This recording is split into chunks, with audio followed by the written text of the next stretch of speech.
పరిపాలన ఎంత దారుణంగా ఉంది అని అంటే నిజంగా నాకు ఆశ్చర్యం కలిగించే విషయాలు, ఆశ్చర్యం కలిగించే విషయాలు కనిపిస్తాయి. ఇదే పెద్ద మనిషి చంద్రబాబు నాయుడు గారు ఎంత రెడ్ బుక్ పాలనలో నిమగ్నమై ఉన్నాడు అని అంటే, పరిపాలన ఎంత గాలికి వదిలేశాడు అని అంటే, ఇదే పెద్ద మనిషి చంద్రబాబు నాయుడుకు తుఫాను వస్తూ ఉంది అని సంకేతం తెలుసు. బుధవారం నాడే తుఫాను, శుక్రవారం సాయంత్రం నుంచి తుఫాను రాబోతా ఉంది, భారీ స్థాయిలో వర్షాలు పడతాయి, అతి భారీ వర్షాలు కురుస్తాయి శుక్రవారం సాయంత్రం నుంచి అని తనకు అలర్ట్ వచ్చింది. బుధవారం నాడే చంద్రబాబు నాయుడు దగ్గర బుధవారము, గురువారము, శుక్రవారం మధ్యాహ్నం దాకా టైం ఉండేది. కానీ చంద్రబాబు నాయుడు గారు అనే వ్యక్తి ఎంతగా ఈ మనిషి రెడ్ బుక్ పాలన మీద ధ్యాస పెడతా ఉన్నాడో తప్ప ప్రజల మీద, ప్రజల అగసాట్ల మీద ధ్యాస పెట్టడం లేదన్న దానికి ఇదే నిదర్శనం. 2.5 రోజు టైం ఉన్నా కూడా, బుధవారము, గురువారము, శుక్రవారం మధ్యాహ్నం దాకా టైం ఉన్నా కూడా చంద్రబాబు నాయుడు గాలికి వదిలేసాడు ప్రజలను. తాను అదే రోజే, బుధవారం రోజే, అలర్ట్ వచ్చిన రోజే తాను రివ్యూ మీటింగ్ తీసుకొని ఉంటే డ్యాములన్నీ ఒకవైపున నిండి ఉన్నాయి అనే సంగతి తనకు తెలుసు. పై రాష్ట్రాల నుంచి, మహారాష్ట్ర నుంచి, కర్ణాటక నుంచి, తెలంగాణ నుంచి నీళ్లు వస్తున్నాయని సంగతి తెలుసు. మాన్సూన్ వల్ల అటు పై రాష్ట్రాల నుంచి వరదలు వస్తూ ఉన్నాయనే సంగతి తెలుసు. మన రాష్ట్రంలో కూడా తుఫాన్ రాబోతా ఉంది అనే సంగతి కూడా తెలుసు. మరి అలాంటప్పుడు చంద్రబాబు నాయుడు ఏం చేయాలి? బుధవారం రోజు రివ్యూ తీసుకొని రెవెన్యూ సెక్రటరీని, చీఫ్ సెక్రటరీని, ఇరిగేషన్ సెక్రటరీని, హోమ్ సెక్రటరీని వీళ్ళందరినీ కూడా పిలిచే కార్యక్రమం చేయాలి. వీళ్ళందరితో రివ్యూ తీసుకుంటే వీళ్ళందరూ ఆ తర్వాత కలెక్టర్లతో వెళ్ళి కలెక్టర్లతో వీళ్ళంతా కూడా చేయాల్సిన పనులు చేస్తారు. ఇరిగేషన్ సెక్రటరీ ఉన్న డ్యాములను ఖాళీ చేయిస్తాడు. శ్రీశైలంలోను, నాగార్జున సాగర్లోను, పులిచింతల్లోను 3 డ్యాముల్లోనూ కనీసం ప్రతి డ్యామ్లోనూ ఒక 25-30 టీఎంసీలు తగ్గించుకుంటూ వచ్చి కనీసం ఒక 80-90 టీఎంసీలు మేరకు తగ్గించి ఈ 3 డ్యాముల్లో కలిపి ఒక ఫ్లడ్ కుషన్ మెయింటైన్ చేస్తాడు ఇరిగేషన్ సెక్రటరీ. దానివల్ల పైనుంచి వచ్చే నీళ్లను, ఇతర రాష్ట్రాల నుంచి వచ్చే నీళ్లను, ఈ ఫ్లడ్ కుషన్ ఉంది కాబట్టి నీళ్లను అక్కడే ఆపిడచ్చు. రెవెన్యూ సెక్రటరీ వెంటనే రిలీఫ్ క్యాంపులు ఏర్పాటు చేస్తాడు. ఆ రిలీఫ్ క్యాంపుల్లో ఏర్పాట్లు బాగున్నాయా లేదా, రిలీఫ్ క్యాంపులు ఎక్కడున్నాయి, ఎక్కడ పెట్టాలి, ఆ రిలీఫ్ క్యాంపుల్లో ఏర్పాట్లను పర్యవేక్షిస్తాడు రెవెన్యూ సెక్రటరీ. హోమ్ సెక్రటరీ లోతట్టు ప్రాంతంలో ఉన్న వాళ్ళందరికీ ఇన్ఫార్మ్ చేసి వాళ్ళందరికీ కూడా చెప్పి ఇలా తుఫాన్ రాబోతా ఉంది అని చెప్పి వాళ్ళందరినీ షిఫ్ట్ చేసే కార్యక్రమం హోమ్ సెక్రటరీ చేయిస్తాడు. మరి నేను అడుగుతా ఉన్నా, ఇదే పెద్ద మంచి చంద్రబాబు నాయుడు ఇవన్నీ చేశాడా అని అడుగుతా ఉన్నా. మరి ఇవన్నీ ఎందుకు చేయలేదు చంద్రబాబు అని అడుగుతా ఉన్నా. ఇవన్నీ చేయకపోవడం వల్ల, ఫ్లడ్ కుషన్ ఏర్పాటు చేయకపోవడం వల్ల ఆ నీళ్లు పై నుంచి వచ్చే నీళ్లు, కింద పులిచింతల కింద దిగువన వచ్చే నీళ్లు, ఈ 2 నీళ్లు కలిసి ఒక ప్రళయంగా ఏర్పడి చివరికి బుడమేరును కూడా, కృష్ణానదికి పోవాల్సిన బుడమేరును కూడా తన ఇంటిని రక్షించుకునేందుకు బుడమేరులో కూడా అర్ధరాత్రి దాటిన తర్వాత ప్రజలకు నోటీస్ ఇవ్వకుండా, ప్రజలకు సమాచారం ఇవ్వకుండా బుడమేరులో గేట్లను కూడా ఎత్తేసి విజయవాడలోకి నీళ్ళు పూర్తిగా పంపించడం జరిగింది. నేను అడుగుతా ఉన్నా, చంద్రబాబు నాయుడు చేసిన ఈ దుశ్చర్యకు, చంద్రబాబు నాయుడు చేసిన ఈ తప్పుడు పనికి ఏకంగా 60 మంది పైచిలకు చనిపోయినారు. ఇంకా ఎక్కువ మంది చనిపోయి ఉండొచ్చు. రిపోర్ట్లు వస్తూ ఉన్నాయి. ఈ 60 మంది ఇంతకుముందు ఎప్పుడైనా తుఫాను వచ్చినప్పుడు 60 మంది చనిపోయిన ఘటన ఎప్పుడైనా మనం చూసామా? 60 మంది ఏకంగా పైన మనుషులు చనిపోతే ఇది చంద్రబాబు నాయుడు చేసిన తప్పిదం కాదా? చంద్రబాబు నాయుడు మీద కేసు చంద్రబాబు నాయుడు గారి మీద నెగ్లిజెన్స్ కేసు అనేది ఎందుకు నమోదు చేయకూడదు అని అడుగుతా ఉన్నా. చంద్రబాబు నాయుడు గారు అనే వ్యక్తి వల్ల 60 మంది చనిపోయిన తర్వాత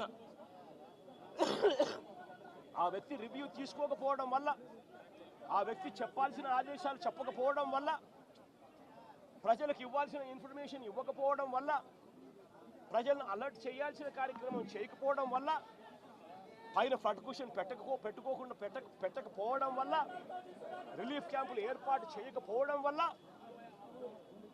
ఏకంగా 60 మంది పైచిలుకు చనిపోయారు. కొన్ని లక్షల మంది ఈరోజు అగసాట్లు పడతా ఉన్నారు. ఇంతకన్నా దారుణమైన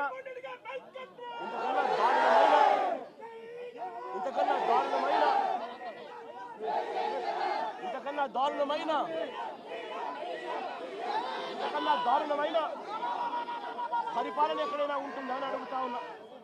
ఈ పెద్ద మనిషి ఈ నేరాన్ని కూడా, ఈ తప్పును కూడా డైవర్ట్ చేసేందుకు ఒకవైపున సురేష్ లాంటి ఎక్స్-ఎంపీని, విజయవాడ డిప్యూటీ మేయర్ భర్తను, ఇలాంటి వాళ్ళని టాపిక్ డైవర్ట్ చేసేందుకు 4వ తేదీ రాత్రే అరెస్ట్ చేయించే కార్యక్రమం చేస్తాడు. అంతటితో ఆగిపోకుండా ఇదే పెద్ద మనిషి ఓట్ల గురించి మాట్లాడతాడు. నిజంగా నాకు ఆశ్చర్యం అనిపిస్తుంది ఆ ఓట్ల గురించి మాట్లాడుతూ ఉన్నప్పుడు. ఈ ఓట్లన్నీ కూడా ఎవరు ఏని అడుగుతా ఉన్నా, ఈ ఓట్లకన్నిటికీ కూడా ఎవరి హయాంలో పర్మిషన్ వచ్చింది అని అడుగుతా ఉన్నా. ఈ ఓట్లన్నీ కూడా ఎవరి ప్రభుత్వం వచ్చిన తర్వాత 3-4 నెలల కిందట ప్రభుత్వం చంద్రబాబు నాయుడు గారిది వస్తే ఆ విజయోత్సవాలు చేసిన ర్యాలీలో ఈ బోట్లు వీళ్ళు లేరా అని అడుగుతా ఉన్నా. ఈ బోట్లలో ఉన్న వ్యక్తులు, ఈ బోట్లు గత 4 నెలలుగా చంద్రబాబు నాయుడు గారితో కలిసి ఇసుక దోపిడీలో చంద్రబాబు నాయుడు గారితో కలిసి ఈ బోట్ల ఓనర్లు వీళ్ళందరూ కూడా భాగస్వాములు అయినారు. భాగస్వాములు కావడమే కాకుండా చంద్రబాబు నాయుడు గారు గెలిచినప్పుడు ఈ బోట్లతో విజయోత్సవాలు చేసుకున్నారు. ఇదే బోట్ల ఓనర్లు, ఇదే బోట్లకు పర్మిషన్ ఇచ్చింది ఎవరు? చంద్రబాబు నాయుడు గారి హయాంలో. ఎవరు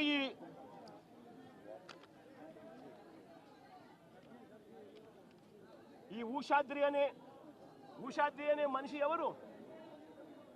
చంద్రబాబు నాయుడు గారితోనూ లోకేష్తోనూ ఇద్దరితోనూ కలిసి దిగిన ఫోటోలు కనిపిస్తూ ఉన్నాయి. తెలుగుదేశం పార్టీలో క్రియాశీలకంగా వ్యవహరించిన పరిస్థితులు కనపడతా ఉన్నాయి. రామ్మోహన్ అనే మనిషి ఎవరు? ఆయన టీడీపీ ఎన్ఆర్ఐ నేత జయరాం అనే వ్యక్తి సోదరుడి కుమారుడు కాదా అని అడుగుతా ఉన్నా. టీడీపీ హయాంలోనే ఈ ఓట్లకు అనుమతులన్నీ ఇచ్చారు. వీరు గెలిచాక విజయోత్సవ ర్యాలీలో కూడా వీళ్ళు పార్టిసిపేట్ చేశారు. తెలుగుదేశంగా చంపేసి ఇన్ని లక్షల మందిని తాను ఇబ్బంది పాలు పెట్టాడు అన్న మాటను మర్చిపోయేట్టుగా చేయాలని, డైవర్ట్ చేయాలి అని తాను ఒక్కరి భాష్యం చూపిస్తూ వేలు ప్రతిపక్షం వైపు ఎత్తి చూపిస్తారు. నేను అడుగుతా ఉన్న చంద్రబాబును, అయ్యా దాదాపుగా మీ ప్రభుత్వం వచ్చి 3-4 నెలలు అవుతా ఉందయ్యా. 3-4 నెలల నుంచి మీ ప్రభుత్వం ఉంది.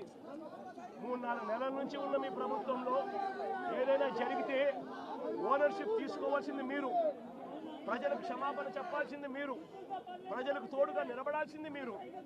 అలాంటిది నెట్టి చూపించాలి అని చెప్పి మీ దుర్మార్గపు బుద్ధి నిజంగా ఎంతటి దారుణంగా ఉంది అని చెప్పడానికి ఇది కూడా ఒక నిదర్శనం. నిజంగా ఇదే పెద్ద మనిషి చంద్రబాబు నాయుడు గారు,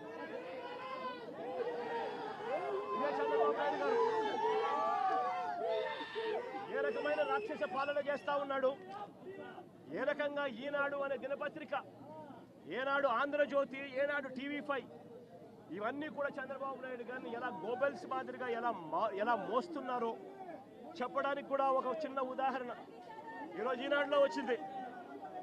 ఏమొచ్చింది? రెయిన్ గేజ్ మీటర్లు చెడిపోయాయంట. రెయిన్ గేజ్ మీటర్లు చెడిపోయాయి ఈనాడులో ఈరోజు కింద పాటలో ఫ్రంట్ పేజ్లో స్టోరీ. కాబట్టి చంద్రబాబు నాయుడు గారికి వర్షం ఎంత పడుతుందో తెలియడం లేదంట. ఇది మా ప్రభుత్వంలో చెడిపోయాయని చెప్పి చంద్రబాబు నాయుడు వచ్చినాక ఇప్పుడు మరమ్మతుని పూజ చేస్తున్నారంట. ఇప్పుడు నిజంగా ఎంత దుర్మార్గంగా మారాస్తున్నారనంటే వీళ్ళు మనుషులేనా అని అడుగుతా ఉన్నాను నేను ఈ సందర్భంగా. అయ్యా, రాష్ట్రంలో పాత విధానంలో ఉండే రెయిన్ గేజ్ మీటర్లు ఎప్పుడూ అవుట్డేటెడ్ అయిపోయాయి. వాటి స్థానంలో ఆటోమేటిక్ సెన్సార్ వ్యవస్థలు, automated weather stations, 1599 weather stations, automated weather stations రాష్ట్రంలో అందుబాటులో ఉన్నాయి. 2014 నుంచి కూడా అందుబాటులో ఉన్నాయి. వాటిని ఇంకా మేము బలపరుస్తూ మా హయాంలో మరో 450